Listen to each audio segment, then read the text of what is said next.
A1 TV news ವೀಕ್ಷಕರಿಗೆ ಸ್ವಾಗತ. ಭೂಕಳ್ಳರು ಎಂದು ಹೇಳಿದವರ ವಿರುದ್ಧ ಉಗ್ರ ಹೋರಾಟಕ್ಕೆ ಸಜ್ಜಾದ ಕೆಂಪೇಗೌಡ ಸಂಘಟನೆ. ದಲಿತರ ಜಮೀನು ಕಬಳಿಕೆ ಮಾಡಿರುವ ಆರೋಪ ಸತ್ಯಕ್ಕೆ ದೂರವಾದದ್ದು. ತಾಲೂಕು ದಂಡಾಧಿಕಾರಿಗಳಿಗೆ ಮನವಿ ಪತ್ರ ಸಲ್ಲಿಸಿದ ಕೆಂಪೇಗೌಡ ಒಕ್ಕಲಿಗರ ಸಂಘ. ಇತ್ತೀಚಿನ ದಿನಗಳಲ್ಲಿ ಚಿಂತಾಮಣಿ ತಾಲೂಕಿನ ಮುಂಗನಹಳ್ಳಿ ಹೋಬಳಿ ವ್ಯಾಪ್ತಿಯ ಗೊಲ್ಲಹಳ್ಳಿ ಗ್ರಾಮದ ಸರ್ವೆ ನಂಬರ್ 2ರ 5 ಎಕರೆ 5 ಗುಂಟೆ ಜಮೀನನ್ನು ಅಶ್ವಥ್ ರೆಡ್ಡಿ ಕುಟುಂಬದವರು ಒತ್ತುವರಿ ಮಾಡಿಕೊಂಡಿದ್ದಾರೆ ಎಂದು ಆರೋಪಿಸಿ ದಲಿತ ಸಂಘಟನೆಯ ಮುಖಂಡ ಕೋಲಾರ ಸಂದೇಶ್ ನೇತೃತ್ವದಲ್ಲಿ ಮುನಿರಾಜು ಹಾಗೂ ಕೆಲ ದಲಿತ ಪರ ಸಂಘಟನೆಗಳ ಮುಖಂಡರು ತಾಲೂಕು ಕಚೇರಿ ಮುಂಭಾಗ ಜಮಾಯಿಸಿ ಅಶ್ವಥ್ ರೆಡ್ಡಿ ಕುಟುಂಬದವರ ಮೇಲೆ ಭೂಗಳ್ಳರು ಎಂದು ಆರೋಪ ಮಾಡಿ ಪತ್ರಿಕಾಗೋಷ್ಠಿ ನಡೆಸಿದರು. ಇದರ ಬೆನ್ನಲ್ಲೇ ಇಂದು ಕರ್ನಾಟಕ ರಾಜ್ಯ ಕೆಂಪೇಗೌಡರ ಒಕ್ಕಲಿಗರ ಸಂಘದ ರಾಜ್ಯ ಅಧ್ಯಕ್ಷರಾದ ಗೋಪಾಲೆ ರಘುನಾಥ್ ರೆಡ್ಡಿ ಅವರ ನೇತೃತ್ವದಲ್ಲಿ ಎಲ್ಲ ಪದಾಧಿಕಾರಿಗಳು ತಾಲೂಕು ಕಚೇರಿ ಮುಂಭಾಗ ಪ್ರತಿಭಟನೆ ನಡೆಸಿ ಅಶ್ವಥ್ ರೆಡ್ಡಿ ಅವರ ಕುಟುಂಬದವರ ಪರ ನಿಂತು ಅಶ್ವಥ್ ರೆಡ್ಡಿ ಕುಟುಂಬದವರು ಯಾವುದೇ ಜಮೀನು ಕಬಳಿಕೆ ಮಾಡಿಲ್ಲ, ಕೋಲಾರ ಸಂದೇಶ ಹಾಗೂ ಮುನಿರಾಜು ಮಾಡಿರುವ ಆರೋಪ ಸತ್ಯಕ್ಕೆ ದೂರವಾದುದು ಎಂದು ಆ ಜಮೀನಿಗೆ ಸಂಬಂಧಪಟ್ಟ ಎಲ್ಲ ದಾಖಲೆಗಳು ತಹಶೀಲ್ದಾರ್ ಅವರಿಗೆ ನೀಡಿದರು.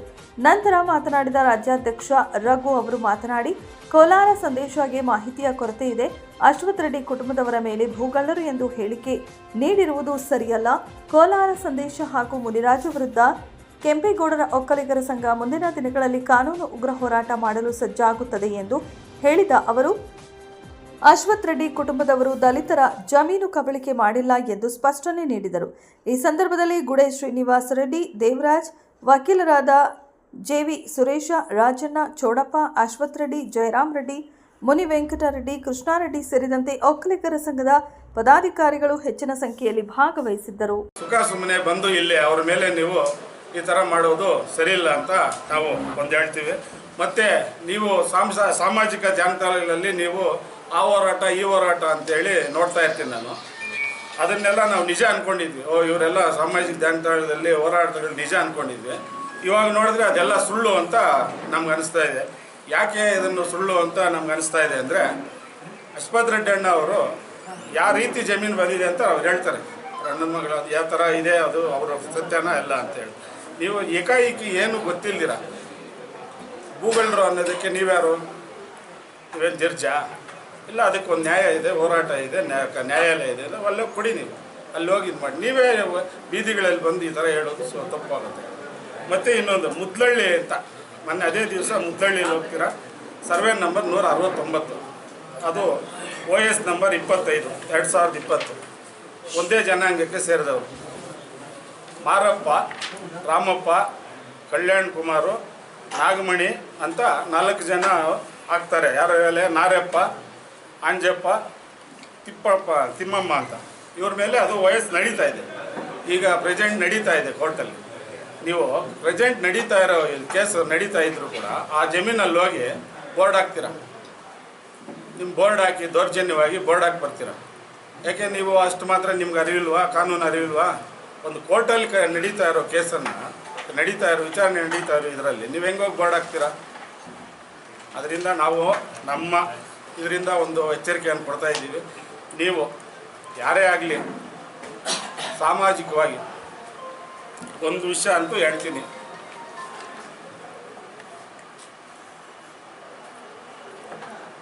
ಇದು ಏನಪ್ಪ, ನೀವು ಯಾವ ಸಂಘಟನೆಯವರಾದರೂ ಆಗಲಿ, ಸಮಾಜಗಾತರು ಆಗಲಿ, ಅನ್ಯಾಯ ವಿರುದ್ಧ, ಭೂಗಳ್ಳರ ವಿರುದ್ಧ ಹೋರಾಡಲಿ. ನಮ್ಮದೇನು ಅದರಲ್ಲಿ ಇಲ್ಲ, ನಮ್ಮದು ಅದಕ್ಕೆ ಸಹಮತ ಇರುತ್ತೆ. ನಮ್ಮ ಇದರಿಂದ ಅದಕ್ಕೆ ಸಹಮತ ಇರುತ್ತೆ. ಯಾರೇ ನೀವು ಈ ಥರ ದೌರ್ಜನ್ಯವಾಗಿ ಇಲ್ಲಿಸಲ್ಲದೆಲ್ಲ ಇದು ಮಾಡ್ತಾಯಿದ್ರೆ ನಾವು ಅದನ್ನು ಖಂಡಿಸ್ತೀವಿ. ಮುಂದಿನ ದಿನಗಳಲ್ಲಿ ನಿಮ್ಮ ವಿರುದ್ಧ ನಾವು ಹೋರಾಟವನ್ನು ಮಾಡ್ತೀವಿ. ಮತ್ತು ಇವ್ರ ಮೇಲೆ FIR ಆಗಬೇಕು ಅಂತ ಈಗ ನಾವು ಕಂಪ್ಲೇಂಟ್ ಕೊಡ್ತಾ ಇದ್ದೀವಿ. ಇವ್ರ ವಿರುದ್ಧ ಕಾನೂನಾಗಿ FIR ಆಗಬೇಕು. ಇವ್ರು ಇದೇ ರೀತಿ ಮುಂದುವರಿಸಿದರೆ ನಾವು ಕಾನೂನು ರೀತಿ ಇವ್ರ ಮುಂದೆ ಕರ್ನಾಟಕ ಕೆಂಪೇಗೌಡ ಒಕ್ಕಲಿಗರ ಸಂಘದಿಂದ ನಾವು ಇದ್ರ ಬಗ್ಗೆ ಮುಂದಿನ ದಿನಗಳಲ್ಲಿ ಕಾನೂನು ರೀತಿ ಹೋರಾಟವನ್ನು ಮಾಡ್ತೀವಿ. ಚಿಂತಾಮಣಿ ತಾಲೂಕು ಮೊನ್ನೆ ಈ ಇಶ್ಯೂ ಬಗ್ಗೆ ಪತ್ರಿಕಾಗೋಷ್ಠಿ ನಡೆಸಿ ನಮ್ಮ ಕುಟುಂಬದ ವಿರುದ್ಧ ಆರೋಪಗಳನ್ನು ಮಾಡಿರುತ್ತಾರೆ.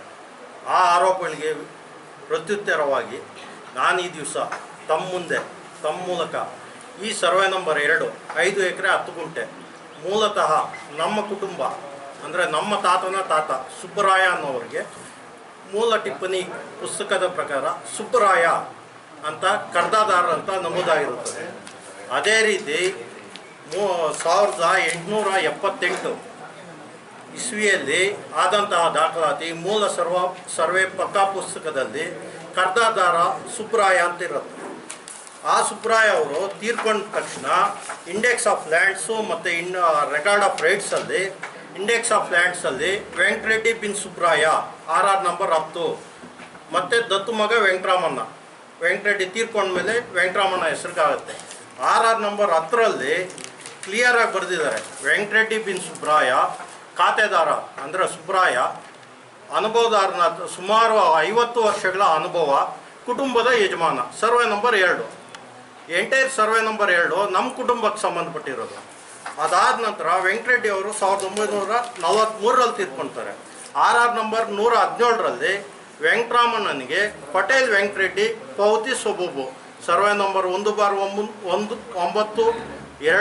4, 5, 40, 44, 51. 1943ರಿಂದ 2003ವರೆಗೂ ನಮ್ಮ ತಾತ ವೆಂಕಟರಾಮಣ್ಣನೇ ಮಾಲೀಕರು. ಅದಕ್ಕೆ 1950-51ರಲ್ಲಿ ರಸೀದಿ ಪಟ್ಟ ಬುಕ್ಕ ಸರ್ಕಾರದವ್ರು ಕೊಡ್ತಾರೆ, ವೆಂಕಟರಾಮಣ್ಣ ಬಿನ್ ವೆಂಕಟರೆಡ್ಡಿ ಅಂತ. ಅದರಲ್ಲಿ ನಾನು ಮೇಲೆ ಹೇಳಿದ ಎಲ್ಲ ಸರ್ವೆ ನಂಬರ್ಗಳು ನಮೂದಾಗಿರುತ್ತದೆ.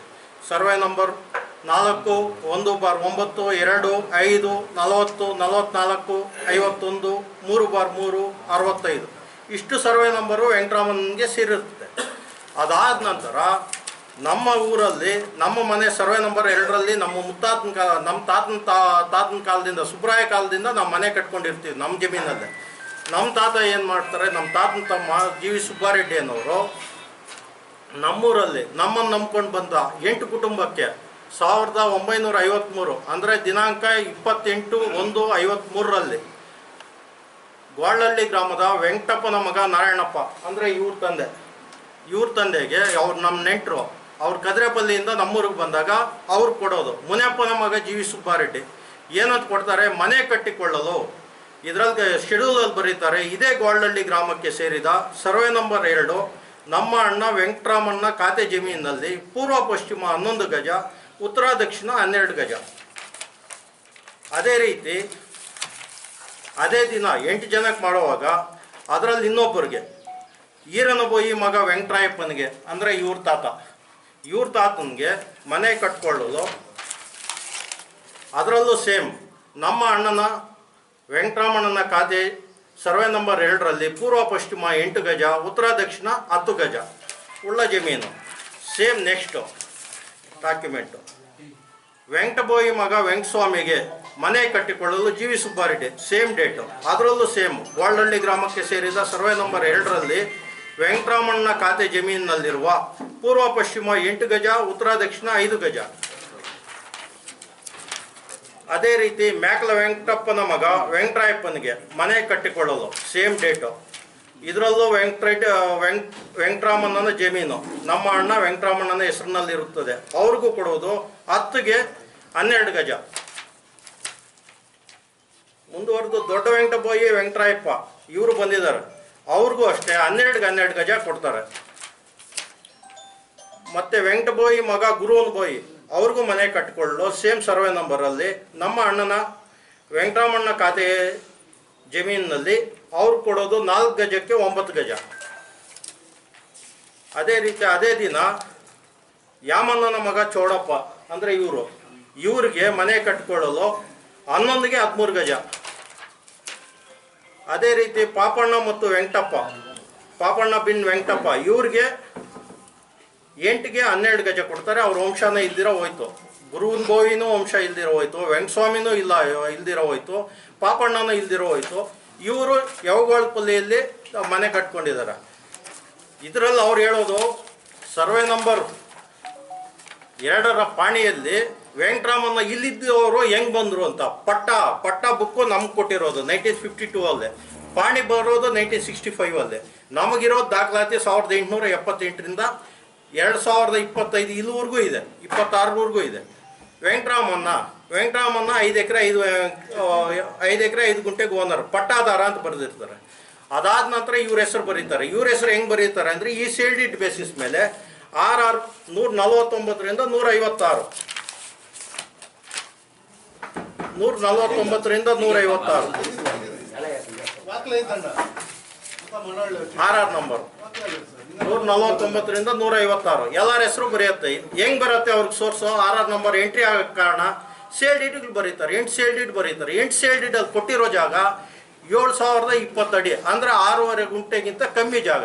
ಅವ್ರು ಕೇಳ್ತಾ ಇರೋದು ಎಂಟೇ ನಮ್ಮ ಜಮೀನಲ್ಲಿ ದಾಖಲಾತಿ ಸೃಷ್ಟಿ ಮಾಡ್ಕೊಂಡಿದ್ದಾರೆ ಅಂತ. ಅವ್ರಿಗೆ ಏನು ದಾಖಲಾತಿ ಬಂದಿದೆಯೋ ಅದೆಲ್ಲ ನಮ್ಮ ಜಮೀನಿಂದ ಬಂದಿರೋದು. ಇದೇ ರೀತಿ ಮತ್ತೆ 1971, 72, 73ರಲ್ಲಿ ಕ್ಲಿಯರ್ ಆಗಿ ಕಲ್ಟಿವೇಟರ್ ಕಾಲಮಲ್ಲೇ ಬರೀತಾರೆ, ವೆಂಕಟಸ್ವಾಮಿ, ವೆಂಕಟರಾಯಪ್ಪ, ಮದ್ರೆಡ್ಡಿ ಈ 4 ಜನ ಸಾಗುವಳಿದಾರರಲ್ಲ, ಇವರು ಮನೆಗಳನ್ನು ಮಾತ್ರ ಕಟ್ಟಿಕೊಂಡಿರುತ್ತಾರೆ. ಒಟ್ಟು ವಿಸ್ತೀರ್ಣ 6 ಗುಂಟೆ. ವೆಂಕಟರಾಮಣ್ಣ 4 ಎಕರೆ 39 ಗುಂಟೆ. ಮತ್ತೆ ಮುಂದುವರೆದು ಈ RR ನಂಬರ್ ಎಲ್ಲ ಕಂಟಿನ್ಯೂ ಆಗುತ್ತೆ. ಅದು ಕಂಟಿನ್ಯೂ ಆಗಿ ಟಿಲ್ 2023ವರೆಗೂ ಕಂಟಿನ್ಯೂ ಆಗುತ್ತೆ. RR ನಂಬರ್ ಸೈಡಲ್ಲಿ ಬರೀತಾರೆ, ಎಲ್ಲರದು ನೇಮ್ಗಳು ಬರುತ್ತೆ. ನೇಮ್ಗಳು ಬಂದಾಗ ಏನು ಮಾಡ್ತಾರೆ ಅಂದರೆ ಅವರು ಇವಾಗ ಕೇಳ್ತಾ ಇರೋದು ಮೇಲಿನಂತೆ ಜಂಟಿ, ನಾವು ಜಂಟಿ ಮಾಲೀಕರು ಅಂತಾರೆ. ಅವ್ರು ಕೊಟ್ಟಿರೋದು ಈ RR ನಂಬರ್ ಪ್ರಕಾರ, ನಮ್ಮ ಸೇಡಿಗಳ ಪ್ರಕಾರ ಕೊಟ್ಟಿರೋದೇ ಗಜಗಳ ಲೆಕ್ಕದಲ್ಲಿ. ಆ ಗಜಗಳ ಲೆಕ್ಕದಲ್ಲಿ ಇಲ್ಲಿ ಎಂಟ್ರಿ ಮಾಡಿದ್ರೆ ಎಂಟ್ರಿ ಮಾಡೋಕ್ಕಾಗಲ್ಲ. ಯಾಕಂದರೆ ಗುಂಟೆಗಳ ಲೆಕ್ಕದಲ್ಲಿ ಮಾತ್ರ ಪಾಣಿಯಲ್ಲಿ ಎಂಟ್ರಿ ಮಾಡ್ಬೋದು. ಗಜಗಳ ಲೆಕ್ಕದಲ್ಲಿ ಮಾಡೋಕ್ಕಾಗದೇ ಇರೋದ್ರಿಂದ ರೆವಿನ್ಯೂ ಅಫಿಷಿಯಲ್ಸು ಮೇಲಿನಂತೆ ಜಂಟಿ ಅಂತ ಬರೆದಿರ್ತಾರೆ. ಆ ಮೇಲಿನಂತೆ ಜಂಟಿ ಅಂತ ಇರೋದನ್ನು ಮಿಸ್ಯೂಸ್ ಮಾಡಿಕೊಂಡು ಈ ದಿವಸ ಇವ್ರು ನಮ್ಮ ಜಮೀನು ಕಬಳಿಕೆ ಮಾಡಿದ್ದಾರೆ ಅಂತಾರೆ. ನಾವು ಯಾರ ಜಮೀನು ಕಬಳಿಕೆ ಮಾಡಿಲ್ಲ, ನಾವು ಮನೆಗಳು ಕಟ್ಕೊಳ್ಳೋಕ್ಕೆ ಜಾಗ ಕೊಟ್ಟಿರೋದು. ಮನೆಗಳು ಕಟ್ಕೊಂಡಿದ್ದಾರೆ, ಮನೆಗಳಲ್ಲಿ ವಾಸ ಇದ್ದಾರೆ. ಬೇಕಾದರೆ ಅವರೇ ಹದ್ದುಬಸ್ತಿಗೆ ಹಾಕಲಿ, ಅವ್ರದ್ದು ಏನೇ ಇದೆಯೋ ಜಮೀನು ಹದ್ದುಬಸ್ತು ಹಾಕ್ಕೊಂಡು ಆ ವಿಸ್ತೀರ್ಣದಲ್ಲಿ ಅವ್ರು ಇರಲಿ, ನಮ್ದೇನು ತೊಂದರೆ ಇಲ್ಲ, ನಮ್ದು ಅಭ್ಯಂತರನೂ ಇಲ್ಲ. ನಮ್ಮ ಜಮೀನಿಗೆ ಮೇಲಿನಂತೆ ಜಂಟಿ ಇದ್ದಿದ್ದರಿಂದ ಯಾರ್ಯಾರೋ ಬಂದು ಭೂಗಾಳರು ಅಂತ ಹೇಳ್ತಾ ಇದ್ದಾರೆ. ಮೊನ್ನೆ ಮುನ್ರಾಜ್ ಅನ್ನೋರು ನಮ್ಮ ಮೇಲೆ ಹೇಳಿದ್ದಾರೆ, ಭೂಗಾಳರು ನಮ್ಮ ತಾತಂದು ಅಂತ. ಅವ್ರ ತಾತ ನಮ್ಮ ದಿವಗೋಳ್ಳಿ ಗ್ರಾಮಕ್ಕೆ ಯಾವುದೇ ರೀತಿ ಸಂಬಂಧನೂ ಇರಲ್ಲ. ಅವ್ರ ತಾತ ಗುಂದಕಿರಿಯಿಂದ ಬಂದಾಗ ನಮ್ಮ ಜಾಗದಲ್ಲಿ ಅವ್ರ ತಾತ ಮನೆ ಕಟ್ಕೊಂಡಿರೋ ಜಾಗನೂ ನಮ್ಮದೇ. ಅದ್ರ ಬಗ್ಗೆ ಸೇಲ್ ಡೀಡು ನನ್ನ ಹತ್ರ ಇದೆ. ಅವ್ರು ಕಟ್ಟಿರೋ ಜಾಗನೂ ನಮ್ಮ ಜಾಗದಲ್ಲೇ ಮನೆ ಕಟ್ಕೊಂಡಿರೋದು. ನಾವು ಅಯ್ಯೋ ಪಾಪ ಅಂತ ಇದ್ದಕ್ಕೆ ಈ ದಿವಸ ನಮ್ಮ ಮೇಲೆ ಇಲ್ಲ ಸಲ್ಲದ ಆರೋಪಗಳನ್ನು ಮಾಡ್ತಾ ಇದ್ದಾರೆ. ಅದಕ್ಕೆ ನಾವು ಕಾನೂನು ರೀತಿಯ ಕ್ರಮನೂ ಕೈಗೊಳ್ತೀವಿ, ಕಾನೂನು ಚೌಕಟ್ಟಲ್ಲೇ ನಾವು ನಡ್ಕೊತೀವಿ. ಅವ್ರದ್ದು ಏನಾದರೂ ದಾಖಲಾತಿ ಇದ್ದರೆ ಅವ್ರದ್ದು 1 ಇಂಚು ಜಾಗ ನಮ್ಗೆ ಬೇಕಾಗಿಲ್ಲ, ನಮ್ಮ ಜಾಗನ ನಾವು ಉಳಿಸ್ಕೊತೀವಿ. ಅವ್ರ ಜಾಗ ಏನಾದ್ರು ಇದ್ದರೆ ಅವ್ರ ಕಾನೂನು ರೀತಿ ತಗೊಳ್ಳಿ. ಜಾತಿ ಧರ್ಮ ಹೆಸರು ಹೇಳ್ಕೊಂಡು ಯಾರು ಇದು ಮಾಡಬೇಡಿ. ನಮ್ಮೂರಲ್ಲಿ ಎಲ್ಲರೂ ಅಣ್ಣ ತಮ್ಮಂದ್ರ ಥರನೇ ಇದ್ದೀವಿ, ಅಣ್ಣ ತಮ್ಮರ ಥರನೇ ಇರ್ತೀವಿ. ನಾವು ಯಾರಿಗೂ ವಿರುದ್ಧ ಇಲ್ಲ. ನಾವು ಇಲ್ಲಿ ಜಾತಿ ರಾಜಕೀಯ ಮಾಡಲ್ಲ, ಕ್ಯಾಸ್ಟ್ ರಾಜಕೀಯ ಯಾವುದು ಮಾಡಲ್ಲ. ದಯವಿಟ್ಟು ಅವ್ರ ಮೇಲೆ ಕ್ರಮ ಕೈಗೊಳ್ಬೇಕು ಅಂತ ತಹಸೀಲ್ದಾರ್ ಅವ್ರನ್ನ ಒತ್ತಾಯಿಸ್ತೀವಿ. ಕುಟುಂಬದ್ದು ನಮಗೆ 1878ರಿಂದ ಇಲ್ಲಿವರೆಗೂ ನಮಗೆ ದಾಖಲಾತಿಗಳಿದೆ. ಈಗ ಅವ್ರಿಗೆ ಖಾತೆ ಏನಾರ ಮಾಡಿಕೊಟ್ಟಿದ್ದಾರಾ? ಜಿ.ವಿ. ಸುಬ್ಬಾರೆಡ್ಡಿ ಅನ್ನೋರು. ಜಿ.ವಿ. ಸುಬ್ಬಾರೆಡ್ಡಿ ಅವರು ಕ್ಲಿಯರ್ ಆಗಿ ಬರೀತಾರೆ, ನಮ್ಮ ಅಣ್ಣ ವೆಂಕಟರಾಮಣ್ಣನ ಹೆಸರಿನಲ್ಲಿ ಇರುವ ಜಮೀನನ್ನು ನಾನು ಈ ದಿವಸ ನಿಮಗೆ ಮನೆ ಕಟ್ಟಿಕೊಳ್ಳಲು ಆ ಗಜಗಳ ಲೆಕ್ಕದಲ್ಲಿ ಕೊಡ್ತಾ ಇದ್ದೀವಿ ಅಂತ ಬರೀತಾರೆ. ಇದರಿಂದ ಅವ್ರದ್ದು ಗ್ರೀವೆನ್ಸ್ ಏನು ಅಂದರೆ ನಮ್ಮನ್ನು ಜಂಟಿ ಬರೆದಿದ್ದಾರೆ, ನಾವು ಓನರ್ಸು. ಈ ವೆಂಕಟರಾಮಣ್ಣ ಎಲ್ಲಿಂದ ಬಂದ ಅಂತ ಕೇಳ್ತಾರೆ. ವೆಂಕಟರಾಮಣ್ಣ ಎಲ್ಲಿಂದನೂ ಬರಲ್ಲ. ನಾವು 1943ರಲ್ಲೇ ವೆಂಕಟರಾಮಣ್ಣ ಹೆಸರು ಈ ಜಮೀನಿಗೆ ಸಂಬಂಧಪಟ್ಟಂಗೆ RR ನಮೂದಾಗಿರುತ್ತದೆ. ಅವ್ರಿಗೆ ಏನು ಸೇಲ್ ಡೀಡ್ ಬರೆದು ಕೊಡ್ತಾರೋ ಅದರಲ್ಲೇ ಕ್ಲಿಯರ್ ಆಗಿ ಬರೆದಿದ್ದಾರೆ, ಇದು ವೆಂಕಟರಾಮಣ್ಣನ ಜಮೀನು ಅಂತ. ಹಂಗೆ ಬರೆದಿದ್ರು ಕೂಡ ಅವರು ಇಲ್ಲ ಸಲ್ಲದ ಆರೋಪಗಳನ್ನು ನಮ್ಮ ಮೇಲೆ ಮಾಡ್ತಾ ಇರ್ತಾರೆ. ಸಾಗುವಳಿ ಚೀಟಿ ಸರ್ವೆ ನಂಬರ್ 2ರ ಬಗ್ಗೆ ಮಾತನಾಡಲು ಇಚ್ಛಿಸ್ಪಡ್ತೇವೆ. ನಮ್ಮ ತಾತ ಈರಣ್ಣ ಬೋಯಿ, ಮುತ್ತಾತ ಈರಣ್ಣ ಬೋಯಿ, ಅವ್ರ ಮಗ ವೆಂಕಟರಾಯಪ್ಪನವರಿಗೆ 8 ಜನ ಮಕ್ಕಳು. ಮೊದಲನೇದಾಗಿ ಪೆದ್ದೀರಪ್ಪ, ಚಿಕ್ಕೀರಪ್ಪ, ಕೃಷ್ಣಪ್ಪ, ಗಂಗ್ಲಪ್ಪ, ವೆಂಕಟೋನಪ್ಪ, ವೆಂಕಟೇಶಪ್ಪ ಮತ್ತು 2 ಹೆಣ್ಮಕ್ಳು, ವೆಂಕಟೋನಮ್ಮ, ಲಕ್ಷ್ಮೀದೇವಿ. 2 ಮಕ್ಕಳಿಗೆ ಇದೇ ಗ್ವಾಲ್ಹಳ್ಳಿ ಗ್ರಾಮದ ಮುನಿಯಪ್ಪ ಅವ್ರ ಮಗ ಜಿ.ವಿ. ಸುಬ್ಬಾರೆಡ್ಡಿನವರು ನಮಗೆ 8 ಗಜ ಅಂದರೆ 23 ಅಡಿ, 24 ಅಡಿ ಮತ್ತು 10 ಗಜ ಅಂದರೆ 30 ಅಡಿ ನಮಗೆ ಕೊಟ್ಟಿರೋದು. ನಮ್ಮ ತಾತನಿಗೆ ವೆಂಕಟರಾಯಪ್ಪನವ್ರಿಗೆ ಕೊಟ್ಟಿದ ಮೇಲೆ ನಮ್ಮ 6 ಜನ ಮಕ್ಕಳಿರೋದ್ರಿಂದ ಈಗ ಎಕ್ಸ್ಟೆಂಡ್ ಮಾಡ್ಕೊಂಡಿದ್ದೀವಿ.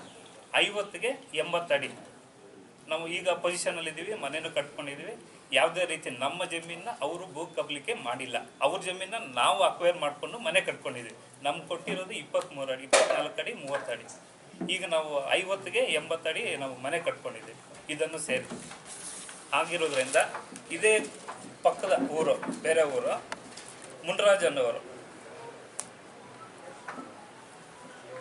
ಸರ್ವೆ ನಂಬರ್ 2ರಲ್ಲಿ ಖಾತೆ ರದ್ದು ಮಾಡುವ ಬಗ್ಗೆ ನೋಡಿ, ಈಗ ಕರೆಕ್ಟ್ ಆಗಿದೆ. ಇಲ್ಲಿ ತಾಲೂಕು ಆಫೀಸಲ್ಲಿ ಅಪ್ಲೈ ಮಾಡ್ತಾರೆ. ಇದು ಈರನ್ನು ಬೋಯಿ ಮಗ, ದಯವಿಟ್ಟು ತಾವು ನೋಡಬೇಕು. ಈರನ್ನು ಬೋಯಿ ಮಗ ವೆಂಕಟರಾಯಪ್ಪನವರಿಗೆ 24 ಅಡಿ 30 ಅಡಿ ಕೊಟ್ಟಿರೋದು. ಇವರು ಈ ಖಾತನ್ನ ರದ್ದು ಮಾಡೋ ಬಗ್ಗೆ ಹಾಕಿರ್ತಾರೆ ಇದೇ ತಾಲೂಕು ಆಫೀಸಲ್ಲಿ. ಅದರಿಂದ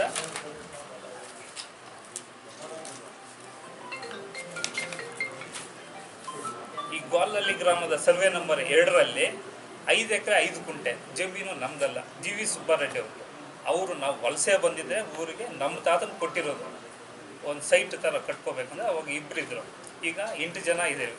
ಅದಕ್ಕೋಸ್ಕರ ಕಟ್ಟಿದ್ದಾರೆ, ನಾವು ಎಕ್ಸ್ಟೆಂಡು ಮಾಡ್ಕೊಂಡಿದ್ದೇವೆ. ಈಗ ಮೇಲಿನ ಜಂಟಿ ಇದರಲ್ಲಿ ನಮಗೂ ಸ್ವಲ್ಪ ಇದೆ, ಅಂದರೆ ಪೂರ ಜಮೀನಲ್ಲ, ಇದರಲ್ಲಿ ನಮಗೂ ಸ್ವಲ್ಪ ಇದೆ. ಇದೇ ಆಸ್ಪತ್ರೆ ಅಡ್ಡನವರು ನನ್ನ ಡಾಕ್ಯುಮೆಂಟ್ಸ್ ಕೊಟ್ಟಿದ್ದಾರೆ, ನೋಡಪ್ಪ ನಿಮ್ಮ ಜಮೀನು ಇದೆ. ಯಾರೋ ಈರನ್ನು ಬೋಯಿ ಅಂತಂದ್ಬಿಟ್ಟು ಎಲ್ಲರೂ ಇದರ ಬಗ್ಗೆ ಕಾನೂನು ವಿರುದ್ಧ ಕ್ರಮ ಕೈಗೊಳ್ತಿದೆ. ನಾವು ಯಾವುದೇ ರೀತಿ ನಮ್ಮ ಜಮೀನ ಅವ್ರು ಭೂ ಕಬಳಿಕೆ ಮಾಡಿಲ್ಲ. ಈಗೂ ನಾವು ಊರಲ್ಲಿ ಯಾವುದೇ ಜಾತಿ ಭೇದ ಭಾವನೆ ಇಲ್ಲ. ನಾವು ಈಗಲೂ ಅಣ್ಣ ತಮ್ಮಂದಿರ ಥರನೇ ಇದ್ದೀವಿ. ಕಬಳಿಕೆ ಮಾಡಿಕೊಂಡು ಅವ್ರು ಮಿಸ್ಯೂಸ್ ಮಾಡ್ಕೊಂಡು ಅವ್ರು ಕಬಳಿಕೆ ಮಾಡ್ತಾ ಇದ್ದಾರೆ, ನಮ್ಮ ಜಮೀನನ್ನ ಕಬಳಿಕೆ ಮಾಡ್ತಿದ್ದಾರೆ. ಈ ಪೊಸಿಷನ್ ಅಲ್ಲಿ ಎಲ್ಲ ಮನೇನೂ ಕಟ್ಕೊಂಡಿದ್ದೀವಿ.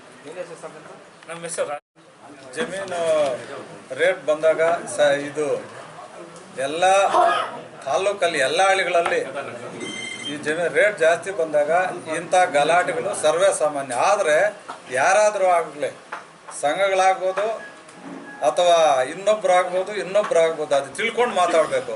ಗೌರವಾನ್ವಿತ ಕುಟುಂಬವ್ರನ್ನ ಅಶ್ವಥ್ ರೆಡ್ಡಿ ಅವರಾಗ್ಬೋದು, ಅವರನ್ನ IAS ಆಫೀಸರ್ ನಾರಾಯಣಸ್ವಾಮಿ ಅವರಾಗ್ಬೋದು, ಅವರನ್ನು ಮಾತಾಡುವಾಗ ಅವ್ರು ತಪ್ಪಿದ್ರೆ ಮಾತಾಡ್ಬೇಕು. ಇಲ್ಲಾಂದರೆ ಸುಮ್ಮನೆ ಎಲ್ಲಿಂದಲೋ ಬಂದು ಮಾತಾಡೋದು ಸರಿ ಕಾಣಲ್ಲ. ಏನಾದರೂ ಆಗಲಿಲ್ಲ, ಹಳ್ಳಿಗಳಲ್ಲಿ ಅಣ್ಣ ತಮ್ಮಂದಿರಾಗಿದ್ದಾರೆ. ಅಂಥ ಅಣ್ಣ ತಮ್ಮಂದಿರು ಅಂತಿದ್ದಾಗ ಸುಮ್ಮನೆ ಆ ಕುಲ ಈ ಕುಲ ಆ ಜಾತಿ ಈ ಜಾತಿ ಅಂತ ಎತ್ಕೊಟ್ಕೊಂಡು ಹೋಗೋದು ಸರಿ ಕಾಣಲ್ಲ. ಅದೆಲ್ಲ ಆದರೆ ಮುಂದಿನ ದಿನಗಳಲ್ಲಿ ಈ ಸಮಾಜನೇ ಇರಲ್ಲ, ಸಮಾಜನೇ ಬೆಂಕಿ ಬಿದ್ದು ಹಾಳಾಗೋಗುತ್ತೆ. ಇಂಥವು ನಡಿಬಾರ್ದು.